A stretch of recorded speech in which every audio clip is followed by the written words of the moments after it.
All right, guys, welcome to the garage. It's the end of the day. I want to do a quick little tour and a little bit of review of the different bikes here. If you love 80s ATCs, if you love 1990 Quadzillas that started in the 80s, if you love any of this stuff, well, let's take a trip down memory lane and I'll show you some of the bikes. I was watching some videos and I thought, man, nothing better than talking about some of these great machines. So this is a 1986 Tri Z. It is in really good shape. Did a restoration on this bike. The only thing I'm waiting on from Yamaha Top Dog are some reproduction graphics because I had these letters that, they just come off through the years. This bike was originally bought from a gentleman in Tyler, and it was in parts and boxes, and I basically put it together. And he was awesome because everything he said that was there, and I took a chance and worked out really well. The fenders are original OEM back when you could buy them from Yamaha for about $100. This is an original OEM fender, and I bought this around 2003. I was able to find this on eBay. Someone had bought it and it was in the bag. They never installed it. I guess, they ended up selling the trike. But these have been unavailable for a very long time. So you may wonder why I have it wrapped in plastic. Well, as rare as they are and as mint condition new as this is, I leave it wrapped in plastic because my boys come in here and they mess with stuff and it can get scratched pretty easily. So nice little pro tip for y'all if you're storing your stuff and, you have kids. You just wrap it in plastic. But this is the 86. I've done videos on this for a lot of people that may know the differences. They've got the external radiator bottle overflow, which is different than the 85. The 85 is under the seat, like right here. Obviously, the color scheme is different. They've got a bigger rim, but a smaller tire, so you had less sidewall in the front. I think the 85 was a 25-inch tire. By 86, I believe they went to a 23 and a bigger rim. So if you notice the difference between the 250R and the Tri Z, if y'all haven't seen this, is the 250R rim is a lot smaller. There's a lot more sidewall on that tire in the 86R, whereas this tire, there's a lot less sidewall. I think you can see that. So bigger rim, maybe it's more precise cornering, I don't know. They also had 9-inch rims on the 86 rear and a few other changes. 6-speed transmission. I think they said more aggressive porting, maybe to give it a little more oomph. But that was about it. Hopefully I didn't miss too much. Maybe a little more suspension travel. Oh, I do know. Thicker forks. Definitely. I believe these are a good bit thicker. Maybe 39. And I think perhaps the 85 was a 35 or 36 millimeter. So thicker forks like the 250R. So definitely the 86s are quite an awesome bike. Now this particular one has the Yamaha Wrench Report mods phase 1. I had a gentleman from Three Wheeler World do this for me, and he actually did cut the pipe and re-weld it. We did the cylinder porting. It has a 36 millimeter PWK carb. And it runs. I mean, it runs good. It's fast. It's torquey. It's very linear power band, but it does have a pretty nice little mid-range takeoff, or lower mid-range, but definitely a lot faster than stock, and it's really perfect. Much longer machine than the 250R. So I'm going to jump to the 86R. This was a bike I bought out of California back in 2003. And it was on eBay, and if y'all guess the price, you probably won't believe it, but it was $2,200, and it was in very good condition. All OEM, original, came with a headlight guard. Now, I did end up, when I got it, buying the plastics from, I believe, Service Honda, when you could still get the original OEM 250R front and rears, and radiator shrouds.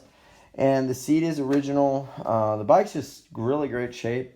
Nothing wrong with it. I did some work on the brakes and replaced the master cylinder internals recently, but this thing rips. I changed the spark plug cap recently because it was getting old, and the last time I rode this thing, I was shocked actually at how fast it was. I mean, it would carry the wheel in third gear like nothing, and I remember being able to lift the front wheel in fourth gear. I mean, this is really a beast. I'm surprised they made them like this, and I can't imagine what the 310Rs are like and some of those that get modified. It's very fast. Of the two, which is faster? I would say right now they're almost even, but this is a lot more of a broad linear power band, which is probably faster on a track because you're not going to spin out as much. Whereas this is a lot more peakier, which is kind of more fun, honestly, for riding because you get that acceleration and that thrill when the power band comes on. But, I mean, stock, I believe the 250R was probably a faster machine than the stock Tri Z, but that doesn't mean faster around the track. Okay, so the other bike we've got here I'm going to cover is an 84 250R. And I got this from a guy on eBay. He was in California. Seemed to get a lot of bikes from California, actually.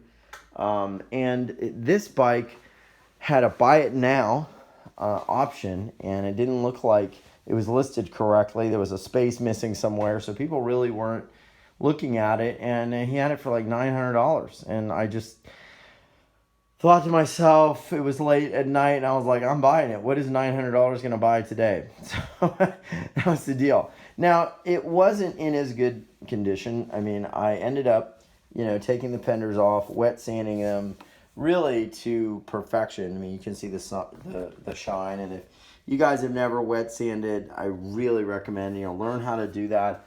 You can smooth out your fenders if you have a problem, but it really is a beauty. Let me go down here. I wish the lighting was better, but this is the bike. It's just absolutely phenomenal. I'm doing a little work on the brake because, that's the one thing I find with these older bikes as they get older. You got to rebuild the brakes because a lot of that rubber hardware gets stuck or the piston gets stuck in the brake cylinder. But beautiful machine. For those wondering, is the 384 as fast as the 86? Not even close. They are quick. They have a very similar linear nature to the power band in the sense that they will accelerate at much the same place in the RPM. But they are nowhere near as fast as the 86s. So why is that? Well, I just think Honda went a lot more aggressive, the liquid cooling, and let them really tap it out. Better chassis, better suspension. So the estimates, I think, were like, this is putting out like 23 perhaps or so. Y'all correct me if I'm wrong. And I think this was stock at like 33, 34. So the estimate I remember back in the day in 1985 was that the 85 was going to put out 40% more horsepower. Now, I know this is an 86, but essentially the same motor, at least different color. So, yeah, I mean, these are quick, they're fun, they're awesome, but handling-wise, with the lower profile tires and cornering, it really blows this thing away. But these are awesome because they're just such memorable machines, and I remember them coming out, and they were just awesome. We've got a few other little ATC and things like these banners. We got some ATC shirts, and these I made myself. They're not anything pure Honda line, but we do have some Honda line stuff. We got Honda line boots. We've got another banner. We've got these really cool shoulder protectors, chest protectors.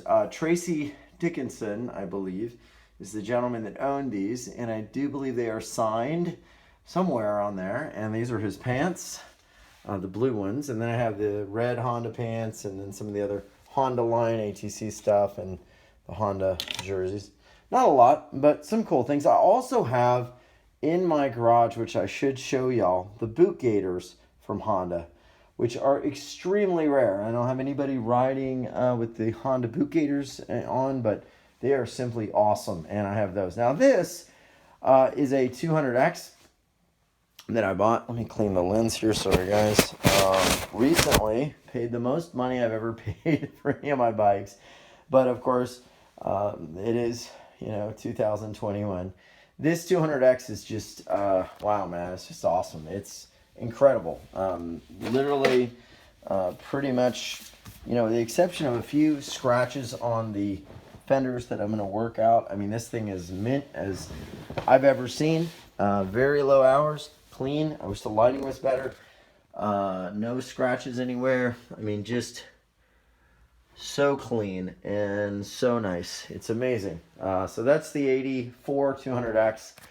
Really fun machine, torquey. Harder to start than I thought. A lot of compression, but fun bike, you know, a little, of course, faster than a 200S, but nothing really to scare you. And the last one I want to show y'all, if we get over here and we turn around, is the one that does scare a lot of people, is a 1990 Quadzilla 500R. This is the beast of beasts. Incredible, very linear power band, probably putting out about 52 to 53 horsepower. And this motor is really interesting because I've always noticed that when I ride the Quadzilla on the street, you know, it's quick, right? But it's not really as quick and intense as you will feel it on the dirt. Because what happens with the Quadzilla is there's so much torque that the rear wheels start breaking loose. And then as the wheels are breaking loose, the motor accelerates faster until it's literally just fishtailing and screaming its guts out. And it is also a very linear power band. It does not have a hit per se. I mean, it comes on the moment you crack the throttle like a 4-stroke, and it pulls all the way. Now, the reason I think that is because this is a power valved motor. There's a power valve in there that lets this thing just literally just keep pulling and accelerating and putting down horsepower all the way through. These have changed, you know, a little bit through the years from 87 to 1990. Not much, but they're just awesome machines. Compared to the 250R, I remember I was test riding 250Rs, and then I got a Quadzilla, and I remember thinking to myself after test riding the Quadzilla and really getting it out in the dirt and riding it, that it was literally like two 250Rs, meaning that it just was so powerful. There was just so much on tap. And again, if you ever ridden these on the dirt, the way that they just are constantly breaking the rear wheels loose and just putting down power, it's an intense experience. They're awesome machines. A little bit of trivia. They're the only liquid-cooled open-class 500cc engine that Suzuki mass-produced. There was an RM500, however, that motor was not liquid-cooled. That motor was air-cooled. It also was not power-valved, so this was the only one that they made. And this bike came from California. It's got a Bill's pipe on it, a few little odds and ends, but really awesome, all original. And for those wondering, I sold the original fenders. These are OEM. And back in 2002, 2003, you could buy these whole fenders from Suzuki. And I remember these were for sale for like $170. Now they're like $400. And I spent about $800 for all the fenders, brand new, and decals. And since the bike was so clean, I was like, let's just put new fenders on it and, you know, make it look perfect. And that's it. Now, I've got some other bikes. I don't have room right now in this particular house, but I've got two 350Xs that are in storage. One day I'll do a tour of those. And then I've got something else people might like if you like dirt bikes and you like big bores. These are KTMs. This is a KTM 440, which is a 2-stroke 440 dirt bike. Now, the KTMs are insane. This is the 565 motor. This is really the Austrian powerhouse motor. Check out the lowboy pipe. Clear coated. It's just gorgeous.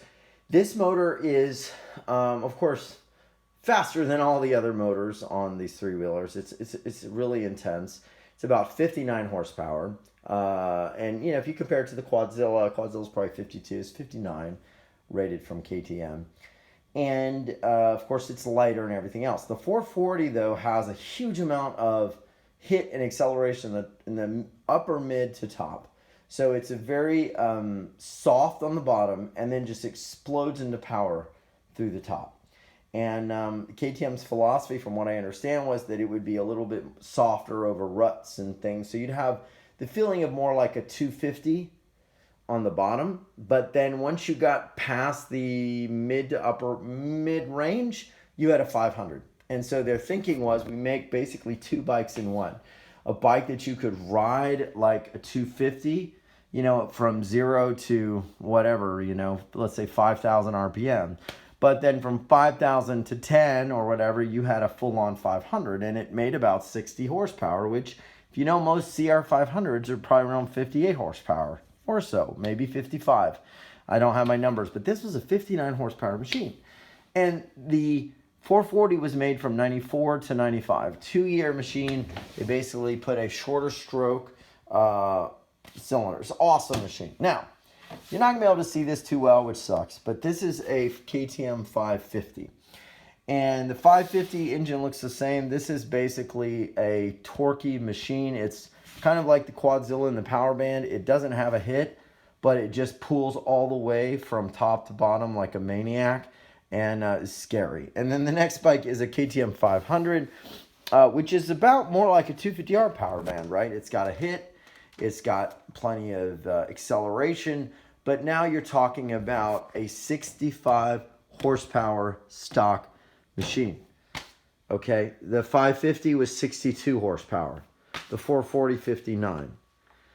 65 horsepower on this is pretty intense, because you look at, you know, I've seen guys build up these 700 Zables and, you know, they're like at 70 or maybe 75. So 65 is crazy, and it's a light package. So these are just some of the bikes and some of the fun things. I love them all, man. It's great to share. And I want to get them all out and do kind of an in-depth review of each one and kind of talk about the differences. People really seem to like that. I did one of those with the Tri Z. Had like 14,000 views because, you know, it's just fun. It's fun to look at them, fun to enjoy them, and fun to reminisce, and also fun to start them and ride them and work on them. So I hope you enjoyed it. If you like this kind of content, I'm going to be working on the bikes more, and I'll even take you to my storage. We can look at some of the other bikes like the 350X. This was a picture from Dirt Wheels, 1986, and I zoomed it in and basically blew it up. It really turned out pretty good from a magazine, right? And I just love this picture. It's this guy on the Tri Z on the beach, just literally jumping. And just look at that, man. I mean, how could you look at that as a kid and not just think this is the coolest thing ever, man? He's got matching gear. Tri Z looks beautiful. Red and white. I mean, it was a mystery machine to me. And out of all these bikes, I mean, really, I think the Tri Z is my favorite. And I'll tell you why.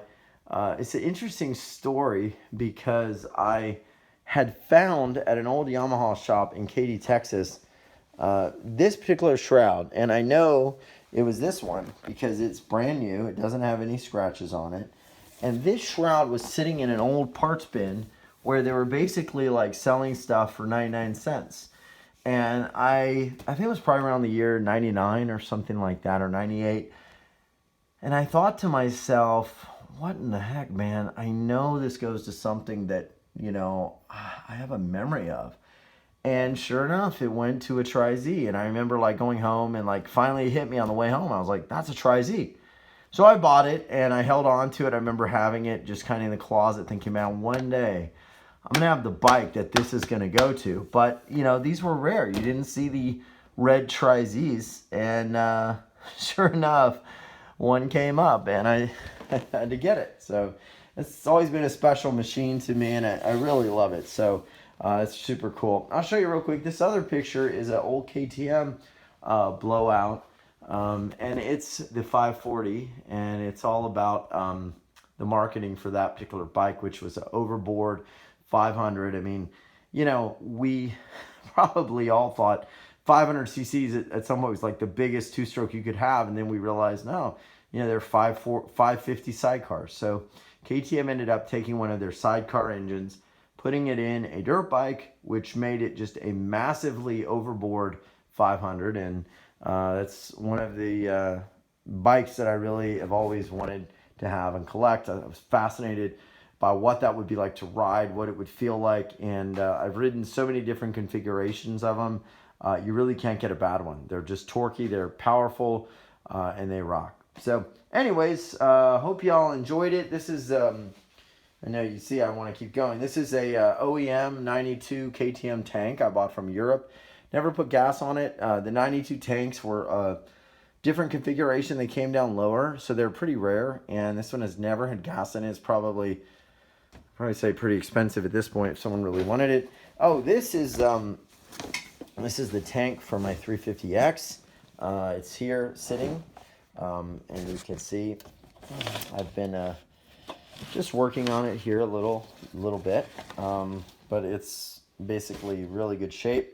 brand new shrouds and everything. So I'll be getting that together, showing you guys. So if you enjoyed it, go ahead and hit like and subscribe, and we'll see you in the next video, guys. Thanks a lot, man. Enjoy those bikes, trikes, and quads.